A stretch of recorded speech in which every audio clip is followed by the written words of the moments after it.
예배드릴 시간입니다. 다 같이 마음 정돈하시고 예배에 집중하길 원합니다. 기도로 예배드리겠습니다.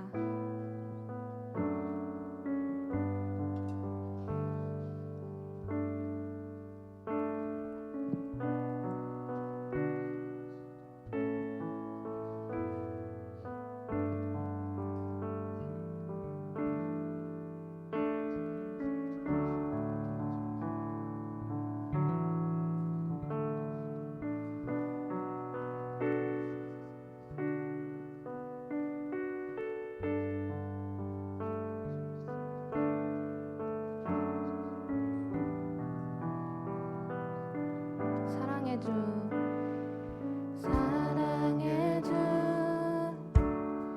내 안에 계시네.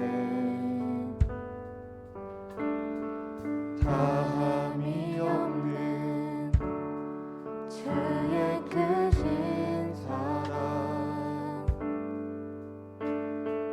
세상에 없는 놀라운 사랑, 그 안에서 나는 자유하네.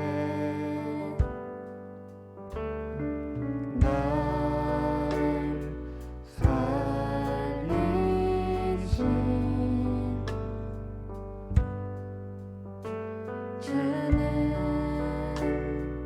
내 전부. 나도 모르던 외로움과 슬픔을 내 주님은 다 아시네.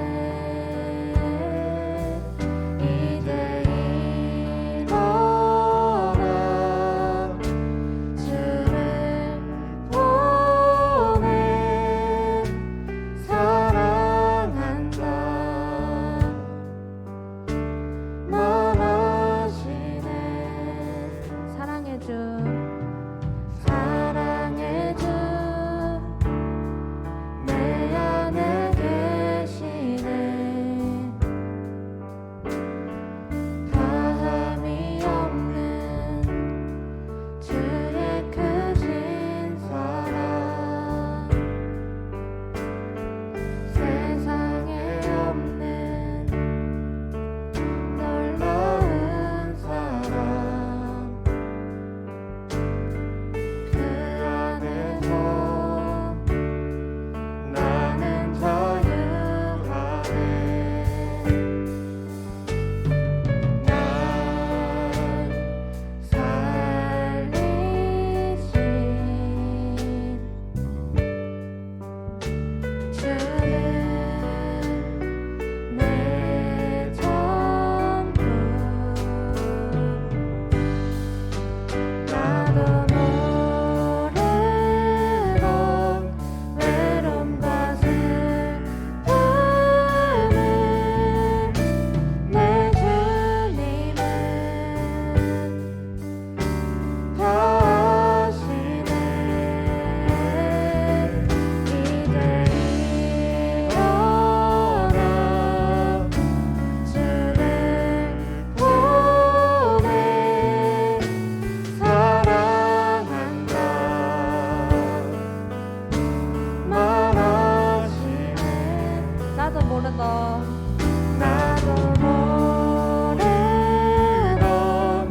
외로움과 슬픔을 내 주님은 다 아시네. 이제 일어나 주를 보내 사랑한다 말하시네. 사랑한다 말하시네. 사랑한다 말하시네. 사랑한다 말하시네. 사랑한다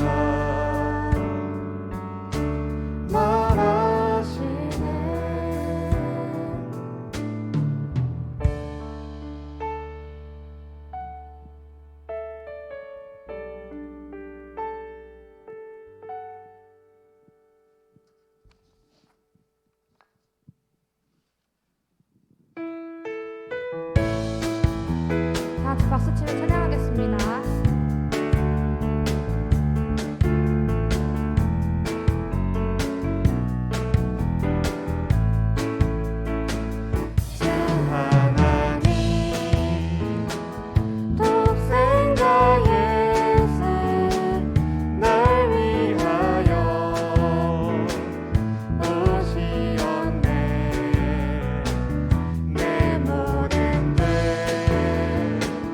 다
가사를 생각하면서 묵상함으로 예배 나아가겠습니다. 기도하겠습니다.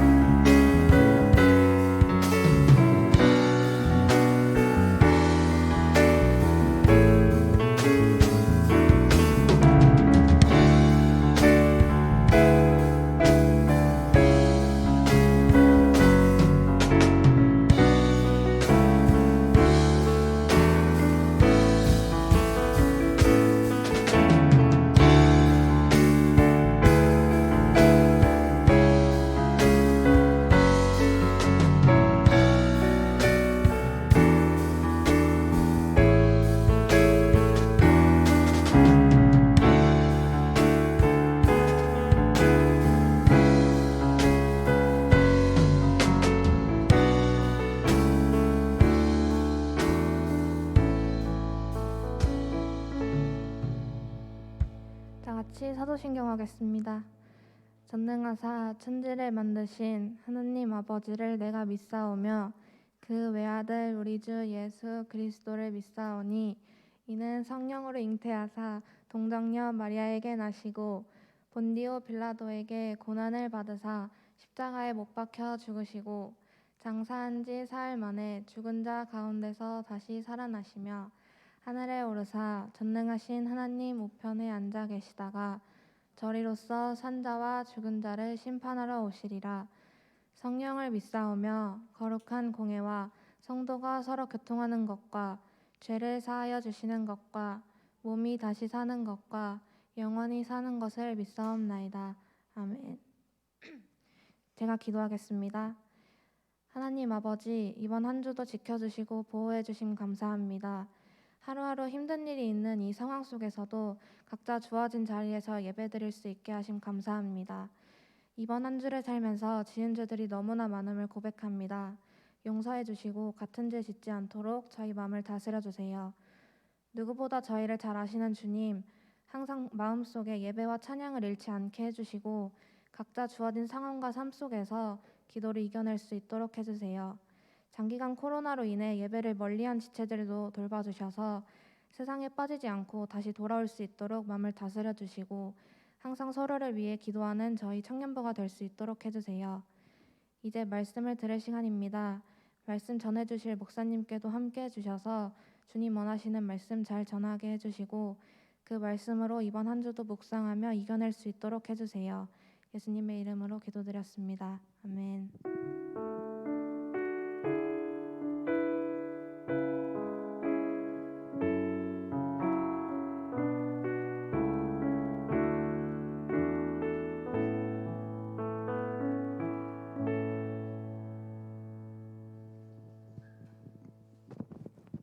할렐루야.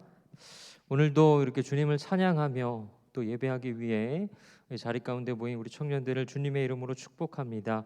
우리 옆 사람이랑 이렇게 한번 인사하겠습니다. 주님의 이름으로 축복합니다. 네, 한 번 더 인사하겠습니다. 주님의 이름으로 환영합니다. 네, 주님의 축복과 또 환영이 임하는 이 자리가 되기를 주님의 이름으로 축원합니다.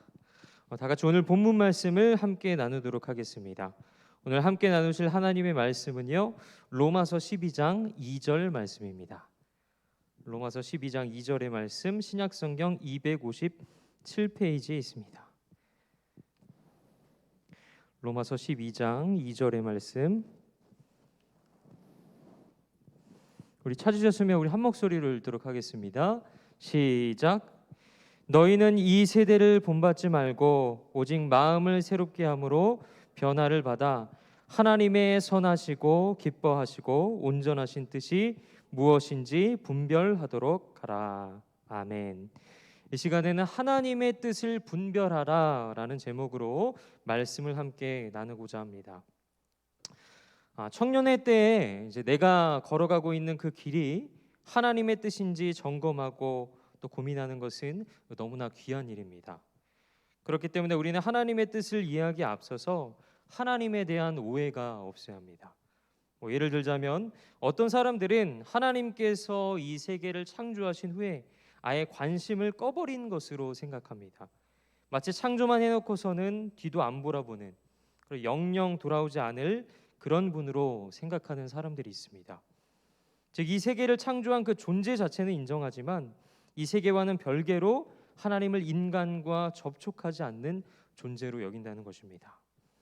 그러나 이런 생각은 결국 기독교를 한낱 도덕적인 종교로 전락하게 만듭니다.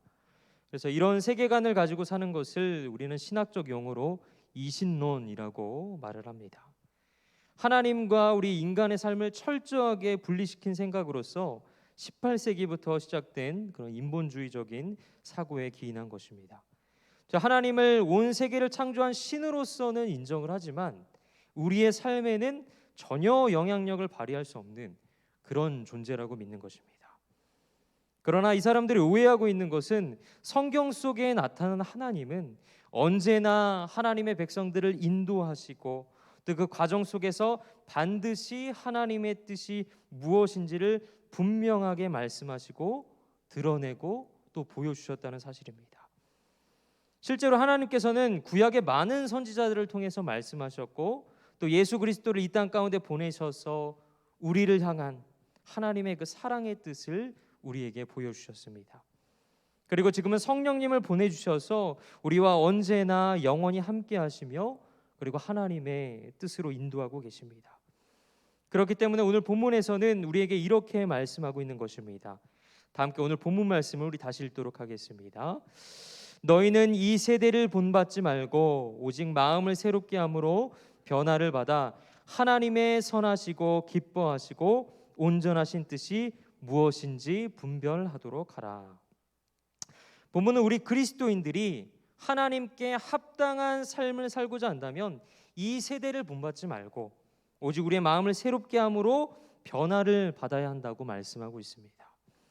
이것은 우리의 성품이 이 세상을 따라가는 것이 아니라 오직 그리스도를 따라 변화되어야만 비로소 우리 삶 전체를 하나님께서 기뻐하시는 거룩한 제사로 드릴 수 있다라고 말씀하고 있는 것입니다. 그러므로 우리가 하나님을 기쁘게 하는 삶으로 하나님께 거룩한 제사를 드리려면 먼저는 우리의 성품이 변화되어야만 합니다. 어떻게 해야 그러면 우리의 성품이 변화될 수 있을까요? 그것은 오로지 성령에 의해서만 가능하다는 것입니다. 우리의 성품을 변화시킬 수 있는 능력은 오직 하나님의 영이신 성령께만 있습니다. 그러므로 우리가 오직 성령님의 그 소리에 귀 기울일 때 우리의 삶 가운데 변화가 일어나게 되는 것입니다. 그리고 그렇게 변함을 받을 때 하나님의 그 선하시고 기뻐하시고 온전하신 뜻을 분별해낼 수 있는 능력 또한 우리가 얻게 되는 것입니다. 그렇기 때문에 우리가 우리의 삶을 통해서 이 모든 것을 다 이루어낼 때 비로소 우리의 삶 자체가 살아있는 영적 예배가 된다라는 것이죠.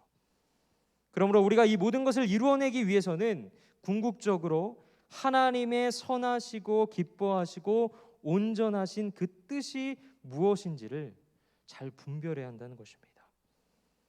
따라서 우리는 먼저 하나님의 그 선하시고 기뻐하시고 온전하신 뜻을 발견해야 하는데요. 그렇다면 우리 청년의 때는 어떻습니까?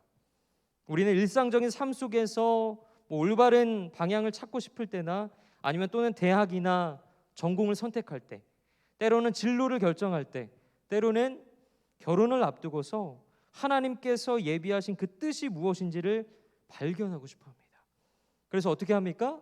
성경을 보기도 하고 하나님 앞에 기도하기도 하고 또 여러 가지 방법들을 통해서 그 하나님의 뜻을 구하고자 합니다. 그러나 우리가 온전하신 그 하나님의 뜻을 찾고 분별하기에 앞서 우리가 주의해야 할 것들이 있다는 것입니다. 첫째는 상황과 환경을 통해서 하나님의 뜻을 분별하는 일입니다. 제가 신학교 시절에 첫 사역지에서 전도사로 이제 사역할 때 일입니다. 그때 알게 된 한 청년이 있었는데 나이가 이제 저보다 한 10살 정도 더 많았던 것으로 제가 기억합니다. 제가 20대 후반에 이제 사역을 처음 시작했으니까 아마 30대 후반 정도 되셨던 것으로 기억을 합니다. 근데 어쨌든 그분에게는 한 가지 고민이 있었는데 그것이 무엇이냐면 바로 배우자에 대한 고민이었습니다.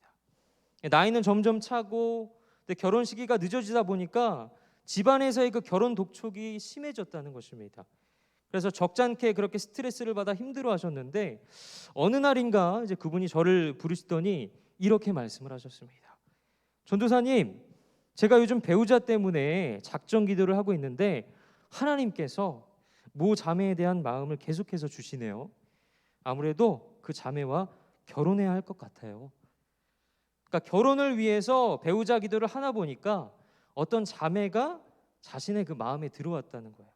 그래서 그 자매를 두고 계속해서 기도하는 중에 그 자매와 결혼하라는 그런 하나님의 음성을 들었다는 것입니다. 여러분, 이 이야기의 결론이 어떻게 될까요? 사실 그 자매는 교회 안에서 드러내지 않았을 뿐이지 당시 이미 다른 분과 교제 중에 있었습니다. 그리고 얼마 가지 않아서 그 남자친구와 결혼까지 했습니다. 안타깝지만 그 청년의 확신은 잘못된 것이었습니다.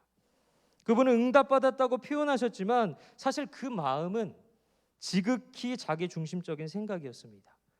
더욱더 안타까웠던 것은 후에 남자친구가 있다라는 것을 알게 되었음에도 불구하고 계속해서 그 자매에게 사적으로 연락해서 여러 가지로 곤란한 상황을 만들었다는 것입니다. 여러분, 이처럼 상황과 환경은 때때로 만들어질 수 있습니다. 그래서 하나님께서 그 상황을 통해 하나님의 뜻을 보여주시기도 합니다. 그러나 중요한 것은 그렇지 않을 수도 있다라는 것은 우리는 삶 가운데 늘 염두에 두어야 한다는 것입니다.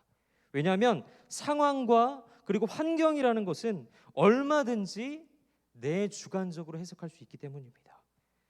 따라서 제가 말씀드렸던 이야기도 한편으로는 그 청년이 그 상황과 그리고 환경을 통해서 하나님의 뜻을 간구하고 찾은 것처럼 보여졌지만 사실은 내가 설정해둔, 내가 이미 그렇게 생각해둔 내 뜻에 하나님을 맞추게 된 꼴이 된 것입니다. 그렇기 때문에 우리는 늘 삶 가운데 나의 생각이 아닌 하나님의 생각을 따를 수 있도록 간구해야 합니다. 그래서 주님께서도 십자가에 못 박히는 그 순간에서도 하나님께 마태복음 26장 39절의 말씀처럼 이렇게 말씀하셨습니다. 나의 원대로 마옵시고 아버지의 원대로 하옵소서. 내 뜻대로 마시고 누구 뜻대로요? 하나님 아버지의 뜻대로 나를 이끌어 주시옵소서라고 주님께서도 고백하셨다는 것입니다. 그러므로 우리는 삶 가운데 내 생각이 아닌 하나님의 생각을 따를 수 있도록 내 기도의 방향과 목적을 점검하는 그런 삶을 살아가야 한다는 것입니다. 둘째는 하나님의 음성을 직접 들을 수 있다고 믿는 것입니다. 굉장히 위험한 것인데요. 잘 들어보세요. 우리의 마음에 말씀해 주시는 세미한 성령님의 음성이 있다라는 것입니다. 이것을 주장하는 사람들의 말에 따르면 그 성령님의 음성에 순종하면 마음에 늘 평안이 임하지만 불순종하게 되면 무거운 마음을 가눌 수 없게 된다는 것입니다. 현재 우리나라에는 굉장히 많은 그런 선교 단체들이 있습니다. 예를 들어서 예수전도단이나 아니면은 경배와 찬양. 요즘에는 이렇게 되게 많죠. 근데 그 중에서는 이제 굉장히 극단적인 성향을 가지고 있는 선교 단체들이 있다라는 것입니다. 그래서 그들은 일거수일투족을 전부 다 하나님의 음성에 기울이게 됩니다. 예를 들자면 운전을 하다가 사거리가 나와요. 하나님, 어느 길로 갈까요? 하나님한테 묻는 거예요. 또 밥 시간이 되면 그래요. 하나님, 오늘 저녁은 뭘 먹을까요? 또 외출할 때면 하나님, 오늘은 뭘 입을까요? 물론 우리의 삶 전체를 주님께 맡겨드리는 것은 좋은 현상이고 또 좋은 일입니다. 그러나 마음에 떠오르는 것을 하나도 빠짐없이 그 하나님의 음성으로 받아들이는 것은 매우 위험한 일이라는 것입니다. 그렇기 때문에 내 안에 속삭이는 그 세미한 음성이 과연 성령님의 음성인지 아니면 내 생각인지 또는 사탄이 주는 생각인지를 우리는 먼저 분별해야 한다는 것입니다. 왜냐하면 마음의 평안이 기준이 되어버리면 인간적인 내 생각조차도 하나님의 뜻이라고 단정할 가능성이 높기 때문입니다. 예레미야 선지자를 한번 생각해 볼까요? 예레미야가 하나님의 말씀을 따라서 민족의 그 멸망을 선포하며 예언할 때 사람들은 어떻게 했나요? 그를 끊임없이 구타하고 그를 욕되게 했습니다. 그 순간 예레미야의 마음은 어땠을까요? 그 마음 가운데 평안이 있었을까요? 평안은커녕 그 마음이 무너질 듯한 아픔과 눈물 때문에 하나님 앞에 이렇게 고백하고 있습니다. 예레미야 20장 9절의 말씀입니다. 내가 다시는 여호와를 선포하지 아니하며 그의 이름으로 말하지 아니하리라. 하나님께 선택받아 선지자로서의 그 사명을 예레미야조차도 감당하는 데 있어서 그 마음이 편치 않았다라고 고백하고 있습니다.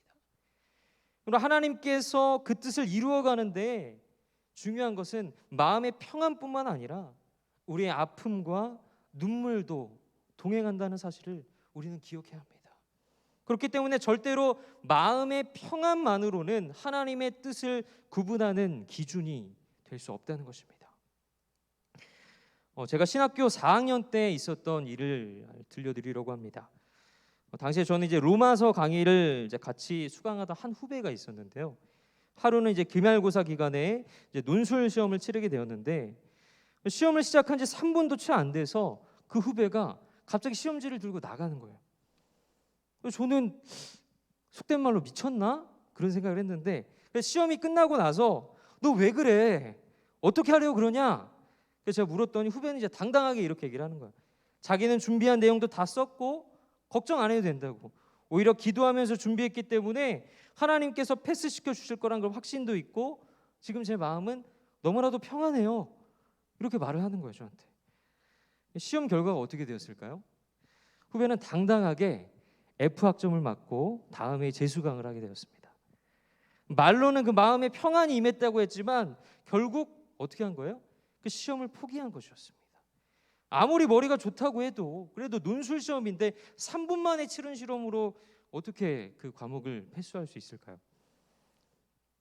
그러므로 만약 이와 같은 식의 확신과 평안이 하나님께서 주신 것이라고 우리가 말하고 다닌다면, 그렇게 생각을 한다면 우리 또한 우리의 삶 가운데 내가 편하자고 또 놀고 먹기만 했던 그런 시간들도 어떻게 보면 하나님의 평안으로 가득 찬 시기라고 말할 수 있지 않겠습니까?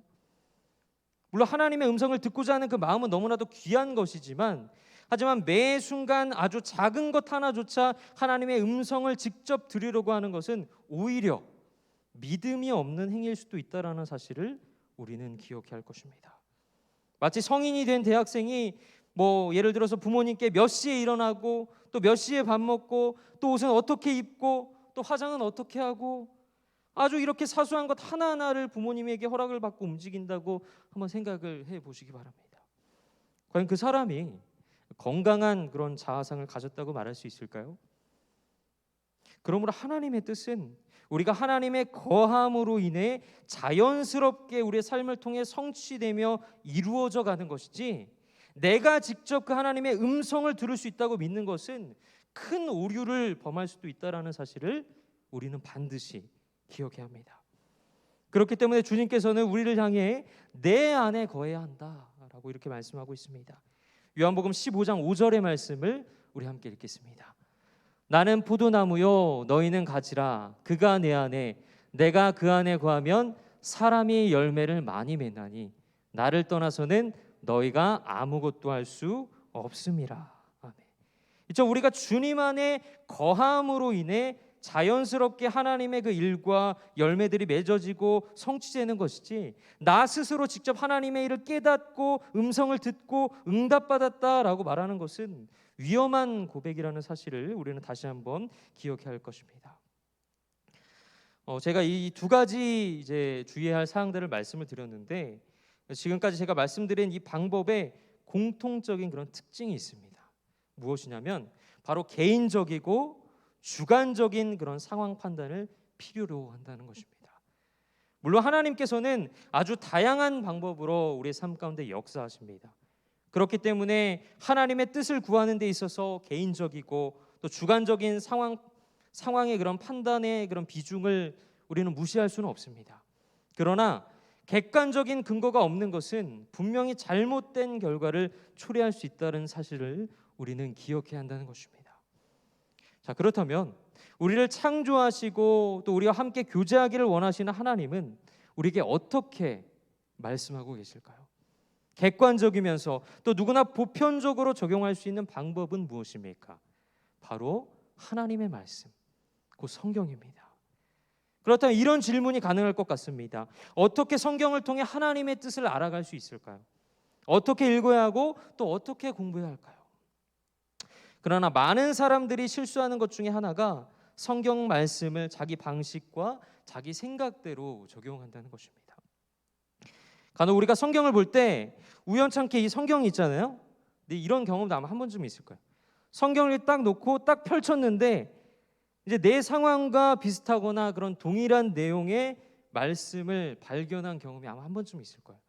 그래서 대부분 이런 경우에는 이 구절을 하나님께서 지금 나에게 주시는 말씀으로 받아들이셨을 가능성이 아마 상당히 큽니다. 그래서 이런 방식들과 관련된 재미난 에피소드를 제가 하나 들려드리려고 하는데요. 어떤 청년이 있었습니다. 이 청년은 삶이 고달프고 또 힘들어서 나를 향한 그 하나님의 뜻이 너무나 궁금한 나머지 이렇게 기도했다고 해요. 하나님, 지금 제 상이 너무 힘듭니다. 말씀으로 저에게 위로하여 주시옵소서. 짧게 기도한 후에 성경의 아무 곳이나 딱 펼쳐보았다고 그래요. 그때 나온 구절이 뭘까요? 바로 마태복음 27장 5절의 말씀이었습니다. 뭐라고 기록되어 있나요? 스스로 목매어 죽은지라. 하반절을 보니까 스스로 목매어 죽은지라 이렇게 기록돼요. 이 말씀을 보자 이제 너무나 청년이 놀란 거죠. 다시 한번 짧게 기도한 후에 하나님 보여주세요라고 성경을 또 펴보았어요. 이제 누가복음 10장 37절의 말씀이 나왔는데 이렇게 나왔어요. 너도 이와 같이 하라 하시니라.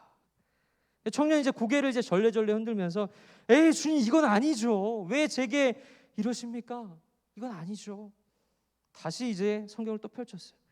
그랬더니 이제 요한복음 13장 27절의 말씀이 나왔다고 합니다. 거기에 이렇게 기록되어 있었습니다. 내가 하는 일을 속히 하라 하시니. 자, 여러분, 이야기는 그저 웃기기만 한 이야기가 아닙니다. 만약 이 말씀대로 스스로 목매어 죽은지라 너도 이와 같이 하라, 내가 하는 일을 속히 하라, 이 말씀을 내 생각과 그리고 내 방식대로 적용한다면 아마 우리가 믿는 이 기독교는 자살교가 될지도 모릅니다. 하지만 성경은 이런 황당한 적용을 위해 우리에게 주어진 책이 아니라는 것입니다. 성경은 창세기부터 그리고 요한계시록까지 66권의 작은 책들로 이루어져 있으며 그 내용은 약 1500년에 걸쳐서 여러 지역에서 약 40여 명의 저자를 통해서 기록된 것이 바로 성경입니다. 동시에 성경은 성령님에 의해서 완벽히 감동된 하나님의 사람에 의해 기록된 책입니다. 따라서 어느 특정 시대에만 국한된 것이 아니라 지금의 현재를 살아가고 있는 우리 자신들에게도 적용되어지는 것이 바로 이 성경, 주님의 말씀인 것입니다. 그렇기 때문에 우리는 반드시 이 말씀을 지속적으로 읽고 그 뜻을 깨달아 알고 그 원리를 우리의 삶 가운데 적용하며 살아가야 합니다.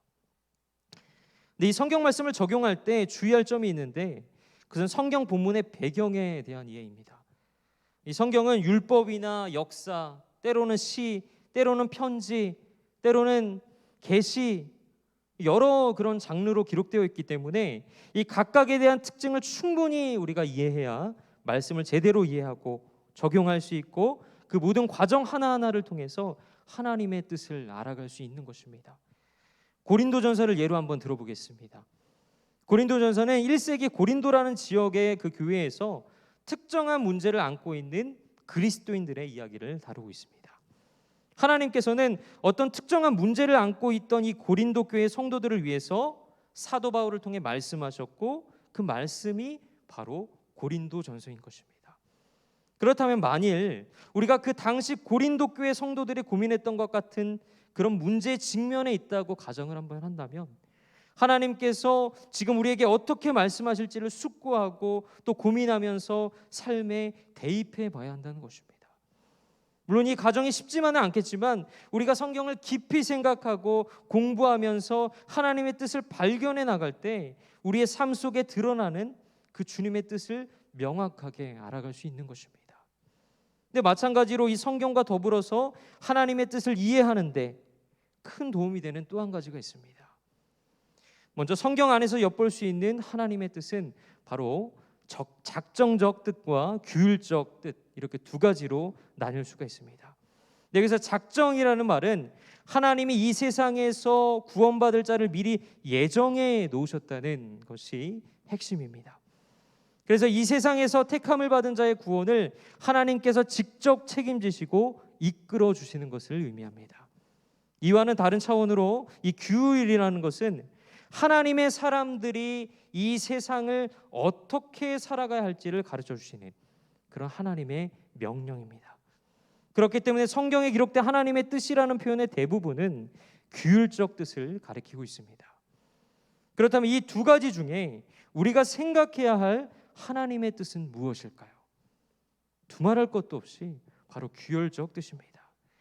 하나님은 자신이 작정하신 그 구원의 뜻을 우리에게 직접 계시해 주시지 않기 때문에 누가 선택되고 누가 구원받고 또 누가 버려질지 우리는 알 수 없는 것입니다. 구원의 그 작정적인 뜻은 오직 하나님의 주권 아래 놓여 있기 때문입니다. 그렇기 때문에 우리는 하나님의 규율적인 뜻 아래 하나님의 뜻을 발견할 수 있는 것입니다. 그 대표적인 인물이 바로 요셉입니다. 많은 그리스도인들이 이 요셉을 꿈꾸는 자 그리고 꿈을 통해 성공한 인물로 생각을 합니다. 그래서 애굽의 그 총리의 비전을 주시고 그의 삶을 통해서 그 비전을 이룬 것처럼 생각을 합니다. 그러나 성경의 그 어디를 보아도 이 요셉이 애굽의 총리가 될 것을 예상하는 구절은 단 한 구절도 등장하지 않습니다. 요셉은 하나님의 꿈을 꾸었을 뿐 스스로가 애굽의 총리가 될 것은 상상도 하지 못했습니다.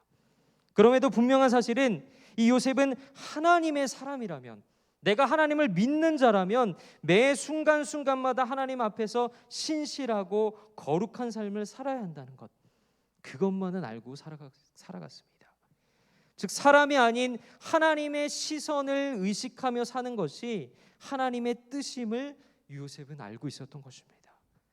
그 결과로 어떠한 유혹에도 하나님 앞에서 요셉은 신앙을 잃지 않았습니다. 이것이 요셉의 힘이고 삶의 열매였습니다. 말씀을 정리하고자 합니다. 안타깝지만 현대를 살아가는 많은 기독 청년들 중에도 하나님을 믿는다 말하면서도 하나님의 뜻이 명확하고도 분명하게 기록되어 있는 이 성경, 하나님의 말씀을 무시하면서 살아가는 모습을 보게 됩니다. 그러면서도 다른 한편으로는 그 하나님의 뜻을 모르겠다고 아우성치기도 합니다. 그렇다면 여러분, 우리는 정말 하나님의 뜻을 모르는 것일까요? 그런 겁니까? 근데 결론부터 말하자면 아닙니다. 우리 이미 하나님의 뜻을 알고 있습니다. 또 많은 부분을 알고 있습니다. 그저 우리의 관심이 온통 우리의 과거와 현재가 아닌 미래에 일어날 일들에만 집중되어 있기 때문에 그 하나님의 뜻이 안 보인 것입니다. 그러나 하나님께서는 이 성경을 통해서, 이 역사를 통해서 우리에게 분명히 말씀하고 계셨다는 것입니다. 그러나 하나님은 우리의 미래와 관련된 그 뜻을 다 알려주시지 않는다고 또 말씀하셨습니다. 그것을 다 알면 아마도 우리의 삶은 혼돈과 그리고 흑암으로 어지럽게 되고 말 것이기 때문입니다. 그래서 하나님은 전도서를 통해서 우리에게 이렇게 말씀하고 있습니다. 전도서 3장 11절의 말씀을 함께 읽도록 하겠습니다. 하나님이 모든 것을 지으시되 때를 따라 아름답게 하셨고 또 사람들에게는 영원을 사모하는 마음을 주셨느니라. 그러나 하나님이 하시는 일의 시종을 사람으로 측량할 수 없게 하셨도다. 하나님이 하시는 일의 시종을 뭐라고요? 사람으로는 측량할 수 없게 하셨더라. 우리는 미래를 절대 알 수 없습니다. 그렇기 때문에 오직 하나님만을 붙들고 나아가야 하는 것입니다. 하나님의 그 말씀만을 붙들고 살아가야 하는 것입니다. 그러므로 우리가 어떻게 하나님의 말씀을 따르지 않고 이 어지럽고 또 이렇게 각박한 이 세상을 살아갈 수 있겠습니까? 어떻게 하나님의 말씀을 의지하지 않고 하나님의 자녀라 고백하며 이 세상을 살아갈 수 있겠습니까? 그러므로 여러분, 매일의 삶을 통해 하나님의 뜻에 순종하는 여러분들이 되시기를 바랍니다. 다른 무엇이 아닌 이미 우리에게 주신 그 하나님의 말씀을 통해 순종하시기 바랍니다. 그렇게 우리가 하나님의 말씀 안에 거하게 될 때 하나님의 그 선하시고 기뻐하시고 온전하신 뜻이 무엇인지를 분별함으로 우리를 향한 그 하나님의 뜻과 비전을 우리는 알게 될 것입니다. 그러므로 한 주간의 삶을 살아가는 가운데에도 세상의 것을 따르는 것이 아니라 오직 하나님의 말씀만을 따름으로 하나님의 뜻을 분별하며 살아가는 귀하고 복된 우리 상기제일교회 청년 여러분들이 되시기를 주님의 이름으로 간절히 축원합니다. 기도하겠습니다. 하나님, 저희는 너무나도 연약해서 하나님 없이는 살아갈 수 없는 존재임을 고백합니다. 그러므로 우리의 믿음이 더욱 온전해지기를 원합니다. 그러하오니 주님, 하나님의 말씀만을 사모하며 살아가게 하여 주옵시고 우리의 부족한 상황 속에서도 하나님의 말씀을 의지함으로 더욱더 나아갈 때 우리의 삶을 통해 이 세상 가운데 온전하신 그 하나님의 뜻을 분별할 수 있는 능력을 우리에게 허락하여 주셔서 우리의 삶을 통하여 온전히 하나님께만 영광 돌리며 나아갈 수 있도록 주님께서 붙들어 주시옵소서. 내 부족함을 모두 주님 앞에 맡기며 온전히 주님의 뜻을 구하며 나아가는 저희들의 삶이 될 수 있도록 주님 인도하여 주시옵소서. 우리의 기도를 들어주실 줄 믿사오며 거룩하신 예수 그리스도의 이름으로 기도드립니다. 아멘. 다 같이 찬송가 425장을 부르시면서 준비하시는 헌금 드리도록 하겠습니다.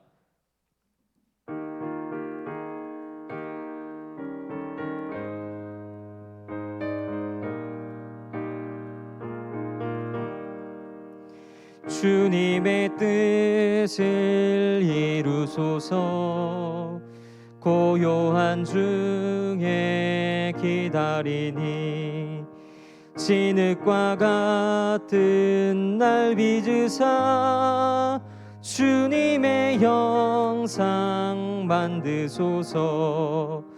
주님의 뜻을 이루소서.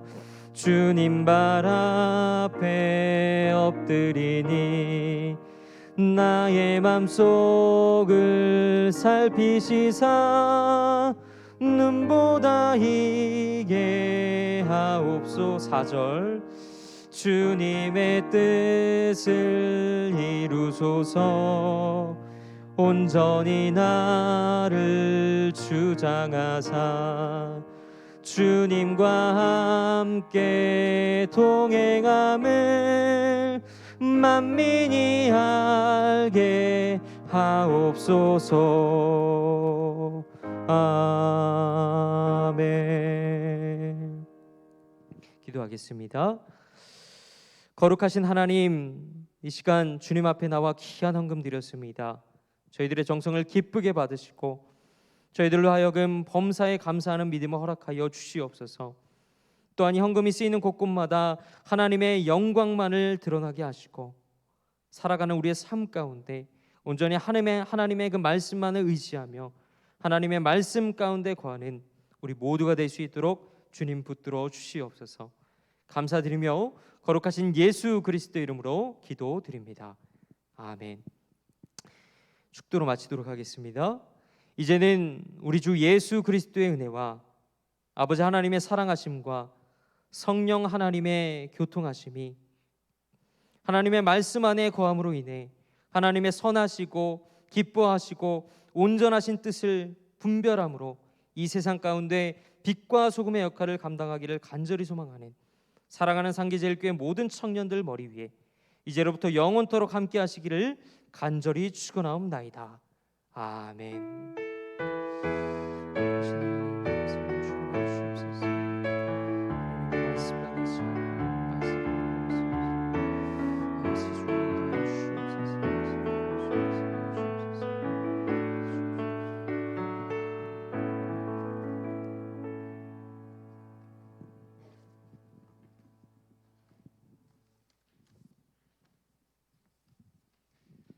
네, 바로 광고 시작하도록 하겠습니다. 코로나19로 인하여서 현장 예배, 비대면 예배를 함께 진행합니다. 비대면 예배는 영상으로 유튜브를 통해서 진행되니까 참고해 주시면 되시고요. 영상 예배 후에는 댓글로 출석 인증 부탁드립니다. 매일 말씀 그리고 미션을 이제 카카오톡 채널을 통해서 드리고 있는데 매일 말씀 읽으시고 미션도 보시면서 저희 청년부 소식까지 같이 참고를 해주셨으면 좋겠습니다. 해외 아동 정기 후원 안내가 주보에 게시 중입니다. 함께 기도 부탁드립니다. 2022년 차양팀 모집합니다. 이우성 회장에게 신청을 해주시면 되는데요. 계속해서 차양팀 모집하고 있으니까 마음 주시는 대로 기도해 보시면서 저희에게 알려주시면 되겠습니다. 2022년 청년부를 섬길 임원을 소개합니다. 회장 이우성, 부회장 백준혁, 총무 구본욱, 회계 김예은, 서기 이지원. 이번 해와 동일하게 내년에도 이렇게 가게 되었습니다. 내년에 이제 임원들을 위해서 많은 기도 부탁드리겠습니다. 네, 오늘 광고는 여기까지 하도록 하겠습니다. 오늘 모두 고생 많으셨고 집으로 조심히 돌아가세요. 수고하셨습니다.